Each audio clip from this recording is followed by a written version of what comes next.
Bon bref, on est le matin et moi je suis pas du tout matinal. Oh my god, c'est quoi cette histoire là? Ouais, flic camion. Bon, salut l'équipe, j'espère que vous êtes en grande forme internationale, comme d'habitude. Allez, on recommence à zéro. On part chercher les plaques provisoires pour la Golf 2. Alors, le but, ce serait de la présenter au contrôle technique. Mais j'ai un petit peu trop pris les devants, si on peut dire ça comme ça, parce que il me manque encore de sûr et certain une boîte à air. Voilà. Parce que maintenant c'est contre-visite si tu as une boîte à air type cornet. Voilà. Il faut la boîte à air d'origine, machin.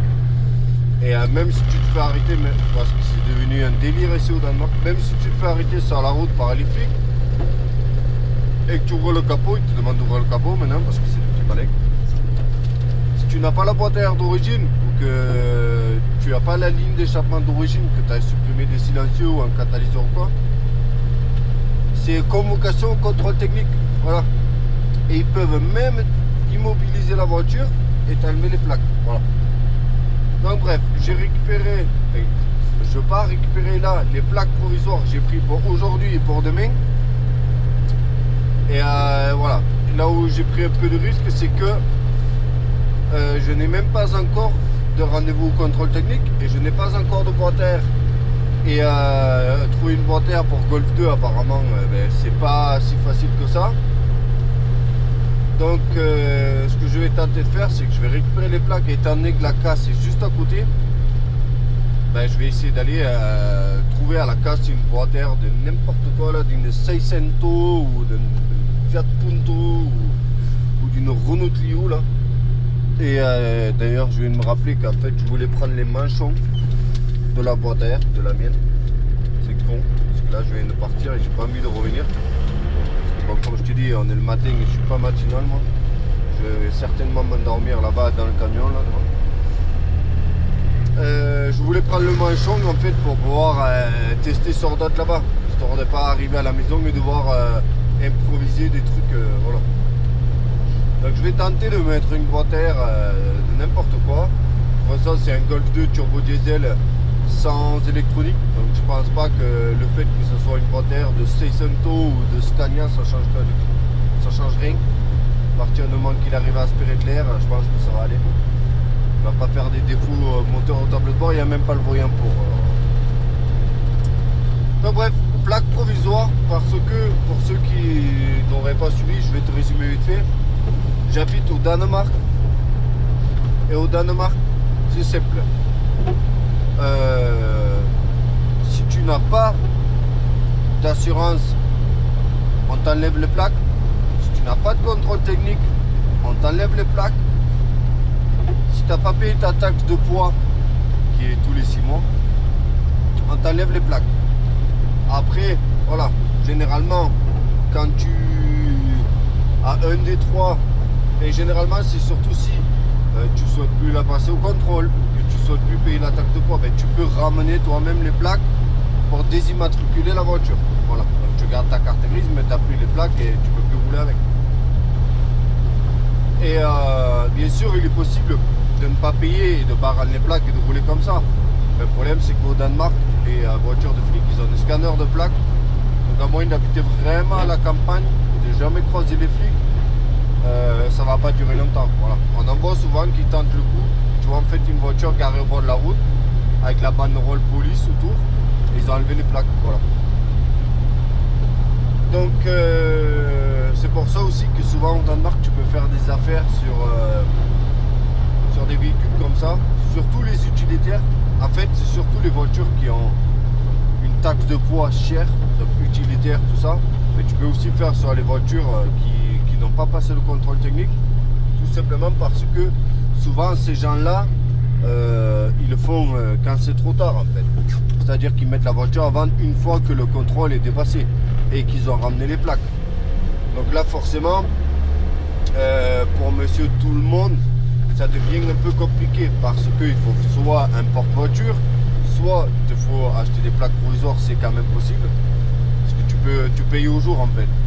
Et bon, c'est un peu chiant parce que tu dois commander sur internet et après aller en contrôle technique, lui il te les donne. Et tu payes, je crois, c'est 13 € par jour. Donc c'est pas cher hein, en vrai, pour ce que c'est. Après, tu peux pas rouler toute l'année avec, hein. C'est très limité. Hein. Et t'as pas le droit d'être à deux dans la voiture, tout ça. C'est une personne, c'est que test, réparation ou contrôle technique, des trucs comme ça. Voilà. Ou quand tu ramènes la voiture après l'avoir achetée. Tu peux pas t'arrêter à Lidl avec des plaques provisoires. Si tu fais ça sur le parking et que les flics qui le voient, là t'es foutu. Ou aller chercher les enfants, tu peux pas non plus. Donc bref, souvent les gens ils mettent la voiture avant une fois que c'est trop tard et du coup ben ça devient compliqué pour monsieur tout le monde voilà, d'aller acheter cette voiture. Donc, tu peux faire des affaires sur ça, sur des fourgons par exemple qui sont désimmatriculés parce que du coup les gens ça leur fait peur parce qu'ils se disent s'ils ne l'ont même pas présenté au contrôle technique, parce que souvent c'est ça en fait, c'est que c'est pas genre il y a une contre-visite, ils n'ont pas voulu faire les réparations, non, c'est que la voiture n'a pas été présentée au contrôle technique parce que la personne n'avait pas le courage ou quoi, et du coup c'est vraiment le saut un peu dans l'inconnu, parce que ça veut dire que la voiture déjà, généralement c'est des vieilles voitures, et que la voiture n'a pas vu de contrôleur technique depuis au moins 2 ans, voilà. Donc ça veut dire que tu prends vraiment maximum de risques, voilà, tout simplement. Donc ça va faire peur même aux bricoleurs du dimanche comme moi, voilà. Alors que des fois, il n'y a rien, hein. Voilà. Regarde par exemple la Aygo que j'ai acheté à ma femme, elle roule avec tous les jours.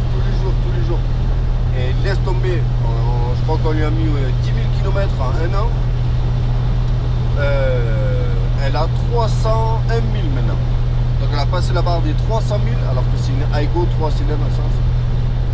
Et elle par exemple, les plaques elles avaient été ramenées parce qu'il y avait roulement arrière à faire et le catalyseur. Le catalyseur en fait c'est directement le collecteur d'échappement. Donc roulement arrière et catalyseur à faire. Voilà. Mais c'était une dame qui ne bricolait pas du tout, elle avait demandé à son mécano il lui avait sorti une facture genre 800 € pour les roulements, pour 2 roulements arrière et je sais pas moi, 1000 € pour changer le catalyseur, tu vois. Donc elle s'est dit ouais 2000 € dans une Aygo avec 300 000 et tout machin, voilà. Alors qu'en vrai, moi j'ai fait les réparations, je sais plus, on avait fait les calculs, mais cette Aygo elle me revenait même pas 2000 €. Bon, une Aygo de 2012 même avec ce kilométrage là se vend 4000 €, hein. Voilà. Parce que c'est très recherché ces voitures là. Bref, j'espère que ça va bien se passer, je te tiens informé et normalement on va pouvoir essayer aussi de rouler avec la Golf. J'espère qu'il ne va pas pleuvoir beaucoup parce que j'ai un problème avec les essuie-glaces, ils sont vraiment genre comme ça au ralenti. Donc ouais, j'ai réussi à faire fonctionner le clignotant, ça déjà c'est une grosse nouvelle. Voilà, bon allez, à tout à l'heure. Bon les copains, nous sommes arrivés à la casse. Je vais essayer de filmer un petit peu en secret dedans. Je vous garantis rien parce que je me balade avec ma grosse caméra là-dedans. Donc on est un peu sous pression là parce que il nous faut trouver une boîte à air parce qu'on a rendez-vous déjà dès aujourd'hui au contrôle technique. Parce qu'il avait un trou là à 13h30 et là il est 10h. Donc le temps de récupérer une boîte à air, de revenir machin truc. Donc voilà, je vous laisse. Ici c'est vraiment, c'est genre le paradis du bricoleur. Parce que tu trouves de tout, mais vraiment de tout. Tu peux trouver des mobilettes et tout. Mais bon, après c'est cher. Quand il achète c'est pas cher, quand il revend c'est cher, tu vois. Donc bon. On va faire le tour, voir si on trouve quelque chose de vieux dans le même genre. Sinon on improvisera. Voilà. La dernière fois on a vu qu'il y avait un LT, je vais vous le montrer, il est dans un état. Moi je pensais que le mien il était pourri, mais celui-là c'est pire.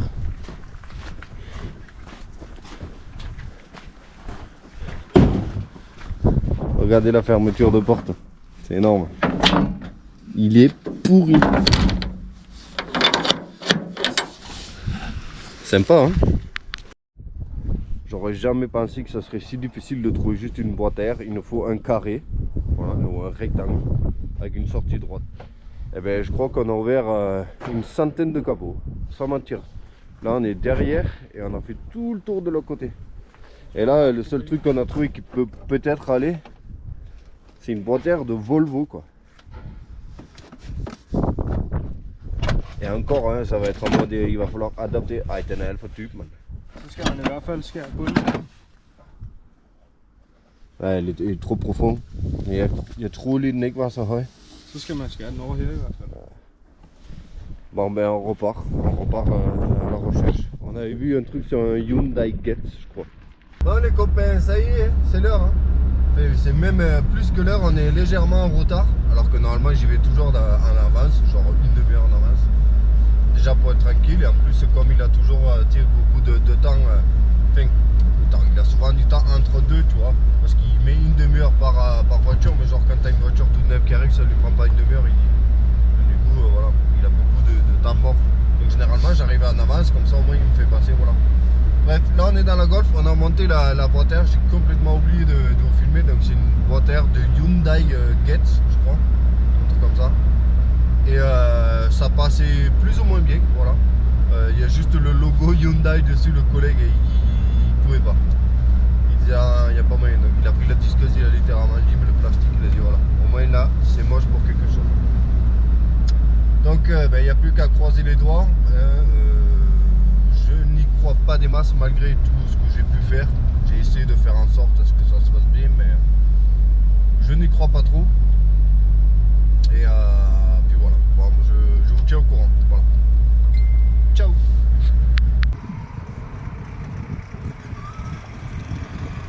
Fandme smart det der.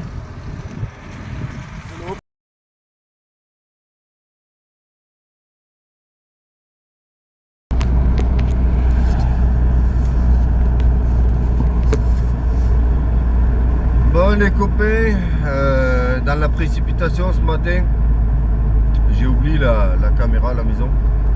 Donc j'essaie de me filmer vite fait avec le téléphone. Du coup vous êtes à la place du compteur, alors j'espère que je vais pas me faire flasher, sinon je vous enverrai la facture.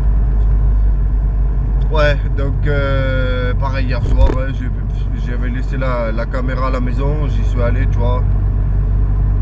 Et j'avais pas envie de revenir chercher la caméra tout simplement, voilà. Comme ce matin en fait, la caméra est toujours posée à la maison, je l'ai oublié 2 fois d'affilée, et c'est ça quand c'est un peu, tu vois, un peu urgent. Tu fonces, tu prends surtout la sacoche, la carte grise, le machin, et tu oublies la caméra, voilà. Donc j'essaie de mettre en morceau avec le téléphone. Donc hier soir j'ai tombé les deux, comment on appelle ça là, les tambours, les cloches, putain comment on appelle ça, les 2 cloches de frein arrière là. Putain, mais c'est quoi le nom déjà? Je crois que c'est tambour tout simplement.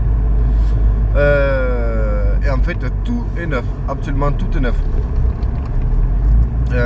Les mâchoires, les émetteurs de... Enfin, non. Les mâchoires, les maîtres cylindres, les durites de frein, les flexibles, même les durites ont été remplacées par des durites en cuivre, et même les câbles de frein à main sont neufs. Donc les seules choses qui sont pas neuves là-dedans, c'est les tambours quoi. Putain, ça s'appelle vraiment des tambours, je me rappelle plus. Bref, si jamais ça s'appelle pas les tambours, je te mettrai une petite image peut-être. Et bref, eux ils sont pas neufs. Enfin ils sont, c'est pas neuf, je sais même pas, tu vois. Voilà. Donc hormis de la poussière de frein et le fait que la voiture n'ait pas été utilisée pendant longtemps, je vois pas trop. Donc j'ai envoyé plein de nettoyants de frein sur les mâchoires. Et ensuite j'ai passé 10-15 minutes sur chaque tambour. Parce qu'en fait, vu que c'est des vieux tambours, ben, c'est tout rayé dedans. En fait, il y a des espèces de pistes qui ont été créées dans la longueur, tu vois. Et vu que les tambours sont neufs, ils n'avaient pas l'air d'avoir pris la même forme. Donc je me demande si c'est pas à cause de ça, peut-être. enfin je l'espère du moins, parce que c'est la seule chose que du coup je pouvais faire, c'est que j'ai passé en fait du papier 4-1, tu vois. J'ai rayé l'intérieur du tambour le maximum possible et j'ai essayé de le faire du coup en sens opposé du sens de freinage, tu vois. En gros, si le tambour il tourne comme ça, ben moi j'ai poncé dans l'autre sens, mais en travers des deux sens, tu vois, pour essayer de créer de la... Putain, je peux pas le doubler, pour essayer de créer de la friction en fait, voilà. Donc là j'arrive au contrôle, vraiment la tête dans le cul là. Ça m'arrangeait pas du tout hier. Parce que ben, après le contrôle j'avais un rendez-vous parent-prof et après il fallait manger et tout, coucher les petits. Donc ça a été vraiment en mode hier soir, fini 23h, voilà. Pas terrible, terrible. Heureusement, le seul point positif c'est que n'importe quoi les gars là. Le seul point positif c'est que ça s'est démonté hyper facilement.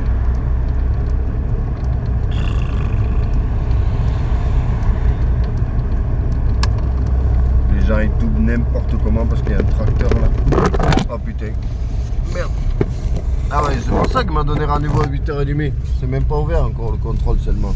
Oh bordel. J'ai besoin d'aller aux chiottes moi. J'ai pas encore fait la pause caca du matin là. Et là je peux te dire que la top elle tape à la porte. Et il déconne. C'est même pas ouvert. Bon. Mais on va attendre. Et sinon à part ça c'est un peu la galère parce que la voiture ne chauffe pas. Là ce que tu vois c'est un miracle, c'est parce que je l'ai laissé tourner au ralenti 10 minutes devant la boulangerie, tu vois. Parce que sinon ça sort même pas du bas. Donc je suppose que le Calorsta il est dead. Et ça arrange pas des masses parce que bah, du coup il fait froid dans la voiture. Voilà. Bon. J'espère qu'il va se dépêcher d'arriver. Tout ça parce que c'est vendredi, du coup il ouvre plus tard quoi. Ouais les copains, j'ai passé la journée du coup, enfin, après être rentré du contrôle ce matin. J'étais dans la forêt faire du bois jusqu'à maintenant, donc à 4-5 heures là, d'affilée. Donc épuisette. Ben, regarde, tu vois, il y a des plaques. Ça pourrait presque faire une miniature, non? Si je me mets comme ça et que je fais semblant. Oh. C'est comment qu'ils font les youtubeurs? Oh, ils se tiennent la tête comme ça. Wow. Donc ouais, ça y est, j'ai les plaques. Donc pour le reste, ça allait bien.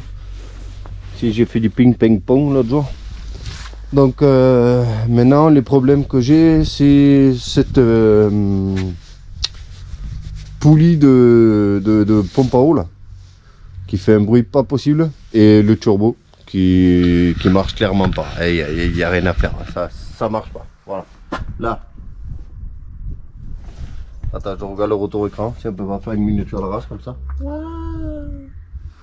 Avec mon camion en poubelle là-bas. Le seul truc qui m'a foutu un peu les boules, c'est que j'ai payé en euros du coup, parce que j'ai... Bref, voilà. Et ça m'a fait 274 € pour contrôle technique et les deux plaques. Ça fait quand même chier, quasiment 300 € pour la passer au contrôle. Bon, n'oubliez pas de vous abonner. La GoPro 75% de batterie, elle arrête pas de s'éteindre en disant qu'il n'y a plus de batterie. Donc je crois qu'elle supporte pas du tout le froid. Ça fout les boules parce que c'est pas du tout la première fois, ça l'a fait sa dernière vidéo aussi. Donc j'espère qu'elle va arrêter de faire ça. Je vais essayer de changer la batterie parce que j'en ai d'autres. Donc pouce bleu, abonnez-vous et j'espère que vous êtes chaud pour de futures vidéos sur la Golf là. Voilà. Allez, je suis quand même content, elle est passée au contrôle. Ça a été dur parce que voilà. Bref, salut, ciao.